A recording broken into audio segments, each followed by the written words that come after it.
So I love the chair. I try to incorporate the chair into as many classes as possible. It is one of the most challenging apparatuses there is. I'm going to show you the kneeling side press. So I have one spring on the very top. For my height and my strength, that's what I prefer. So just one spring on the very top. People who are a little bit littler, shorter than me, might want it a little bit lighter. Because I'm taller, I'm able to press the paddle down a little bit easier. So from here, I have my right hand on the paddle. I'm going to preset the paddle down like that. Sometimes I have to shimmy away from the paddle a little bit with my knees. My left hand is going to come on my head. Now you can't see me from the side, but I don't want my tail out. I want my glutes tight to press my hips forward. I'm going to inhale to prepare.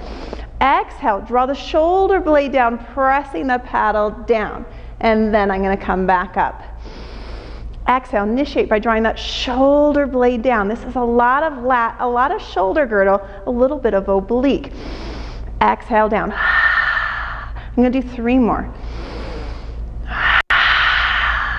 Hips are pressed forward, glutes are tight.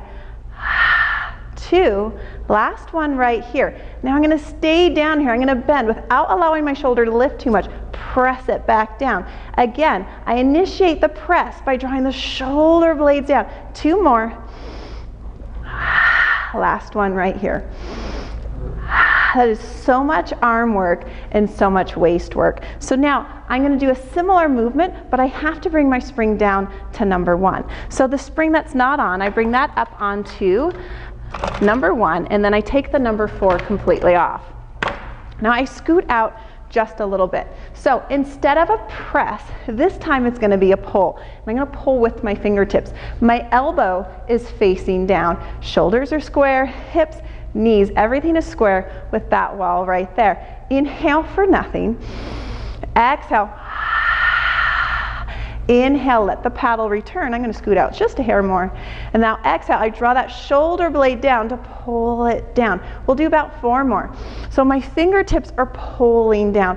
Often I see clients do this, and that's not right. So the elbow is down. It's not a press, it's a pull. And then I like to hold it after about 10 and pulse it. 5, 4, 3, 2, and 1. I'm not done. I'm going to press it all the way down this time. I'm going to bring my right hand into the center of the paddle. I'm going to come up for kneeling side leg kick. Left hand is on my head, left leg is long. I'm going to inhale, lower, exhale, lift for 5. Abdominals are tight. I've got 4, 3, 2, and 1. I hold it here and I pulse it. 5, 4, 3, 2, 1. Abdominals are still tight. I extend the foot back and then center. There's no movement in my spine as I do this. My foot is flexed. 3 more for 3, 2, and 1. Now I'm going to bring that leg down. Now I'm going to take the kneeling leg, bring it up behind, hold it right there, reach the arm up. I'm going to lower my hips, lift for 4. Inhale down. Exhale, lift for 3. Whew, a lot of work on that right arm. 2, and 1. Now I'm going to thread the needle. I'm going to reach down and open for 4, 3, 2. Last one right here. And 1. And then I bring that knee down, and I change my springs, and I start over on the other side.